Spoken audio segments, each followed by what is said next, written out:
CPM-ന് വീണ്ടും വയറ് നിറച്ച് നൽകിയിരിക്കുകയാണ് ഷാഫി പറമ്പിൽ.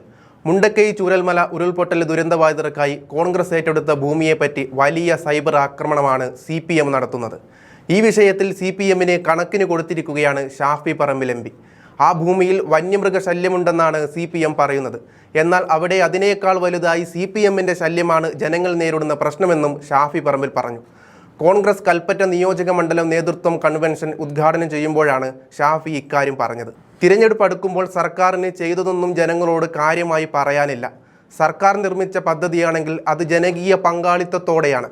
കോൺഗ്രസ് സർക്കാർ ഉൾപ്പെടെ അതിലേക്ക് പണം നീക്കിവെച്ചിട്ടുണ്ട്. കോൺഗ്രസ് ഭൂമി വാങ്ങി രജിസ്റ്റർ ചെയ്തപ്പോൾ അസ്വസ്ഥത തുടങ്ങിയതാണ്.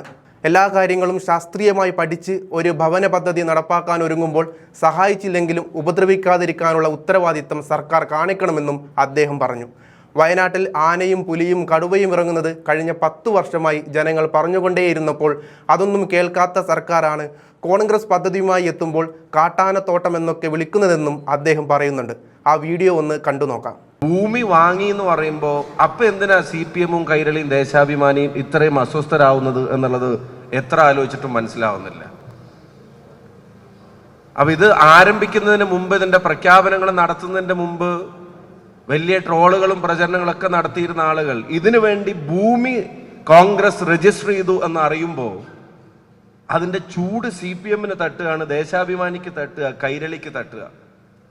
അപ്പൊ പിന്നെ ആ സ്ഥലത്ത് ആന വരുന്നുണ്ടോ, പുലി വരുന്നുണ്ടോ, പൂച്ച വരുന്നുണ്ടോ എന്നൊക്കെ അന്വേഷിക്കുക.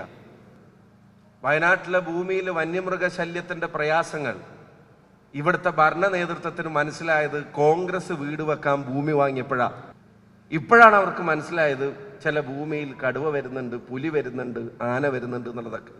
യോഗി ആദിത്യനാഥിന്റെ സന്ദേശം വലിയ വായിൽ വായിക്കാൻ ആവേശം കാണിക്കുന്ന മന്ത്രിമാരെ കൊണ്ട് തിങ്ങി നിറഞ്ഞിരിക്കുന്ന പിണറായി വിജയന്റെ മന്ത്രിസഭ കേരളത്തിനൊരു അപകടം വന്നപ്പോൾ 100 വീട് നിർമ്മിക്കാൻ എല്ലാ സപ്പോർട്ടും കൊടുത്ത് അതിന്റെ പണവും കൈമാറിയ കർണാടക ഗവൺമെന്റിനെ പറ്റി നല്ല വാക്ക് പറയാൻ മടിക്കുന്നത് അതിന്റെ തലപ്പത്ത് BJP അല്ലാത്തത് കൊണ്ടാണ്.